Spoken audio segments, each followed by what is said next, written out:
ኢትዮጵያና ኤርትራ ከባድ ማስጠንቀቂያ ተሰጣቸው። የኢትዮ ኤርትራ ጉዳይ እጅግ እየተካረረ ቀጥሏል። በርካታ ሀገራትም በዚህ ጉዳይ ላይ ጣልቃ እየገቡ ይገኛሉ። በኢትዮጵያና ኤርትራ መሃል ግጭት ከተነሳ ለቀጠናው ከባድ መዘዝ እንደሚያመጣ ተገለጸ። ለኢትዮጵያና ኤርትራ የተሰጠውን ጥብቅ ማስጠንቀቂያ በስፋት እንመለከታለን። በሌላኛው መረጃችን ደግሞ በሸገር ከተማ ያልተጠበቀ አስደንጋጭ ክስተት ተፈጠረ። በኦሮሚያ ክልል በሸገር ከተማ የተፈጠረው ያልተጠበቀ ክስተት እጅግ አነጋጋሪ ሆኗል።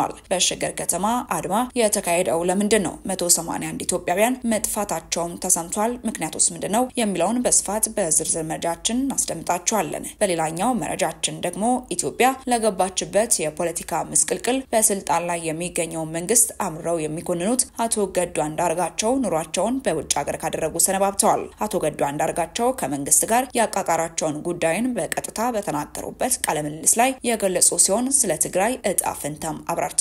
ጉዳዩን በስፋት በዝርዝር መረጃችን እንመለከታለን። ሰላም ጤና ይስጥልን። በመላው ክፍለ ዓለማት የምትገኙ የዴ ታርጌት ኒውስ ቤተሰቦቻችን በያላችሁበት የዓለም ስፍራ ሁሉ ሰላማችሁ ይብዛልን እያልን እነሆ ለቻናላችን አዲስ ከሆናችሁ ቻናላችንን ሰብስክራይብ በማድረግ ቤተሰብ እንድትሆኑን በተጨማሪም የደወል ምልክቱን በመንካት ዘላቂ ቤተሰብነትን ከኛ ጋር እንድትመሰርቱ እንዲሁም በየዕለቱ የምንለቃቸውን ቪዲዮዎችን ከወደዳችሁ ላይክ እና ሼር እንድታደርጉልን እየጠየቅን ወደ መረጃዎቹ እናመራለን። መልካም ቆይታ። ወራስ ቀደምንላችሁ መረጃችን ስናመራ ግጭቱ ከፈነዳ ከቀጠናው አልፎ ለአውሮፓ መዘዛለው ሲልም ተቋሙ አስታወቀ። በኢትዮጵያና ኤርትራ መሃል ግጭት ከተነሳ ለቀጠናው ከባድ መዘዝ እንደሚያመጣ አንድ ዓለም አቀፍ ተቋም አስጠነቀቀ።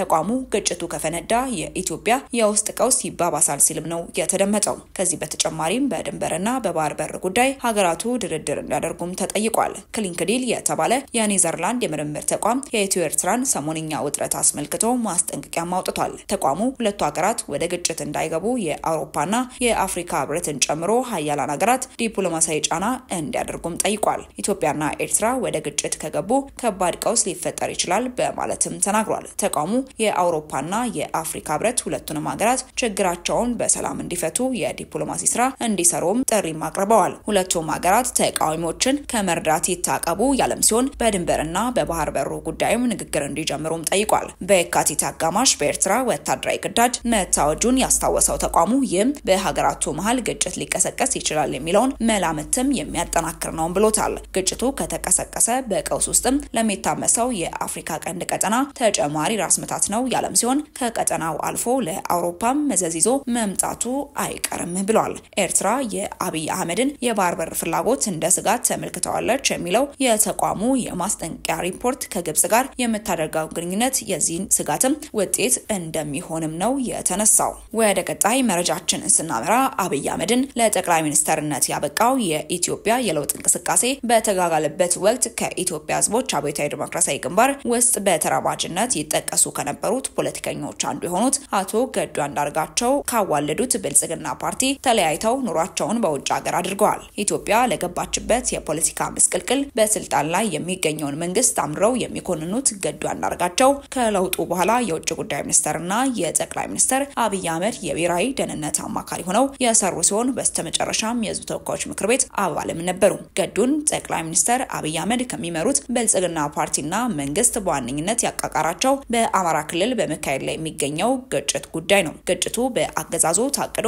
አማራን ለማዳከም የተቀሰቀሰ እንደሆነ የተናገሩት ፖለቲከኛው በድርድር ይፈታል የሚል አቋምም የላቸውም። አቶ አያሌው ጎበዜም በተመለከተ ከታህሳስ 2006 እስከ የካቲት 2011 ድረስ ክልሉን ለ5 ዓመታት በፕሬዝዳንትነት የመሩት አቶ ገዱ አንዳርጋቸው ግጭቱ የሚገታው የኢትዮጵያ መንግስት እየሄድኩበት ያለው መንገድ አያዋጣም ብሎ ጦርነቱን ሲያስቆመው አለም ህዝቡ በፋኖ እየተመራ እያደረገ ያለውን ትግል ተጠናክሮ በጉልበት አገዛዙ የሰላም አማራጭ እንዲቀበል በማድረግ ብቻ እንደሆነ የተናገሩ ሲሆን የአማራ ክልል ወደ ግጭት የገባውም ከሰሜን ኢትዮጵያ ጦርነት በቅጡ ሳያገግም ነው። የትግራይ የአማራና የአፋር ክልሎችን ለብርቱ ሰብአዊ ኢኮኖሚያዊና ማህበራዊ ቀውስ የዳረገውም ደም አፋሳሽ ጦርነት ማስቀረት የሚቻል እንደነበርም ይናገራሉ።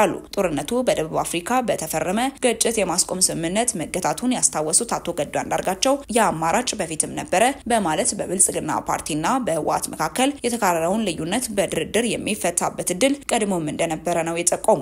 ያን ጦርነት ማስቀረት ባለመቻላችን እኔ በግሌ ከፍተኛ ሀዘን ነው የሚሰማኝ የሚሉት የቀድሞ የኢትዮጵያ ከፍተኛ ባለስልጣን ታሪካዊ ስህተት እንደሆነም ያምናሉ። ጦርነቱ ግጭት በማስቆም ስምምነት ይገታ እንጂ ዳግም ሊቀሰቀስ ይችላል የሚል ስጋትም እንዳላቸውም ገልጸዋል። በተለይ የምዕራብ ትግራይ ወይም ደግሞ የወልቃይት እጣ ፈንታ እስካሁን መፍትሄ አልተበጀለትም። አቶ ገዱ በትግራይና በአማራ መካከል ያለው ልዩነትም ከእንግዲህ በኋላ ሊፈታ የሚችለው ሰላማዊ በሆነ ንግግር ብቻ ነው የሚል አቋምም አላቸው። በአሁኑ ወቅትም መቀመጫቸውን በውጭ ሀገር ያደረጉት ጉምቱ ፖለቲከኛ በቅርቡ የተቋቋመውን የአማራ ዓለም አቀፍ ትብብር ከፍተኛ አማካሪም ናቸው። የትብብር በውጭ ሀገራት የሚኖሩ የአማራ ብሔር ተወላጆች ገዱ የአማራ ሕዝብ እያደረገ ነው ለሚለው ከፍተኛ የህልውና ትግል የሚያደርገውን እገዛ ለማስተባበር ያለመ ነው ሲል ገልጸዋል። ከአቶ ገዱ አንዳርጋቸው ጋር የተደረገው ቃለ ምልልስም እጅግ እያነጋገረ ይገኛል። ወደ ቀጣይ መረጃችን ስናመራ በሸገር ከተማ አስተዳደር በርካታ መምህራን የስራ ማቆም አድማ ላይ ናቸው። በኦሮሚያ ክልል በሸገር ከተማ አስተዳደር ስር በሚገኙ በርካታ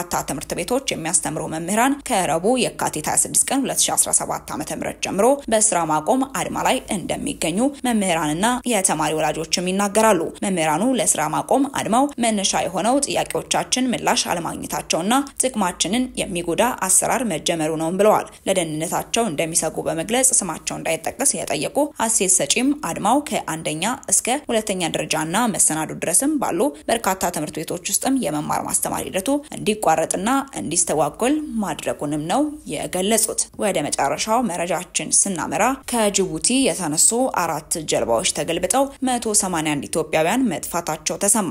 የዓለም የስደተኞች ድርጅት እንደገለጸው ጀልባዎቹ ከጅቡቲ ተነስተው ወደ የመን እየተጓዙ ነበር። 4ቱም ጀልባዎች ጉዞ የጀመሩት ዕለተ ሐሙስ ምሽት ላይ ሲሆን በወቅቱ የተነሳው ኃይለኛ ነፋስ ጀልባዎቹን እንደገለበጣቸው ማስረድተዋል። ከ4ቱ ጀልባዎች 2ቱ የተገለበጡት ጅቡቲ አቅራቢያ መሆኑን የገለጸው IOM በዚህኛው አደጋ 2 ስደተኞች ሞተው አስክሬናቸው መገኘቱን አስታውቋል። ቀሪዎቹ በጀልባው ላይ ተሳፍረው የነበሩት ስደተኞች በሙሉ በህይወት መትረፍ መቻላቸውንም ገልጸዋል። 3ኛው ጀልባ ከጅቡቲ ተነስቶ ጉዞ ከጀመረ በኋላ በደቡባዊ ምዕራብ የመን ታኢዝ ግዛት ክልል ውስጥም ሲደርስ መገልበጡን ያስታወቀው ድርጅቱ በዚህኛው ጀልባ 31 ኢትዮጵያውያንና 2 የመናውያን የጀልባው አሽከርካሪው እንደነበሩም አስረድተዋል። 4ኛው ጀልባም የተገለበጠው በዚሁ አካባቢ ሲሆን 150 ኢትዮጵያውያንና 4 የመናውያን የጀልባውን አሽከርካሪዎች አሳፍሮ እንደነበረ ጨምሮም ገልጿል።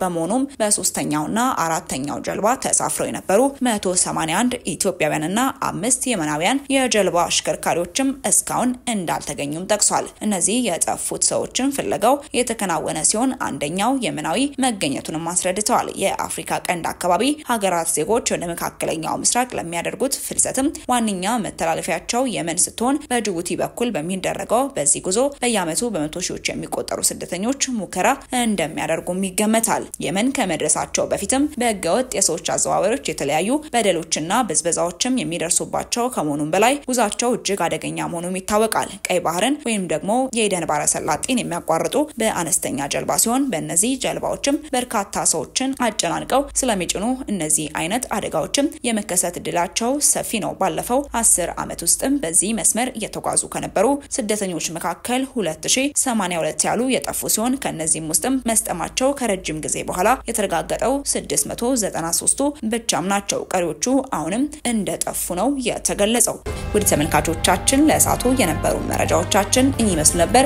አብራችሁን ስለነበራችሁ እጅግ አድርገን እናመሰግናለን። በቀጣይ መረጃዎቻችን እስክንገናኝ ድረስ ቸር ቆዩልን።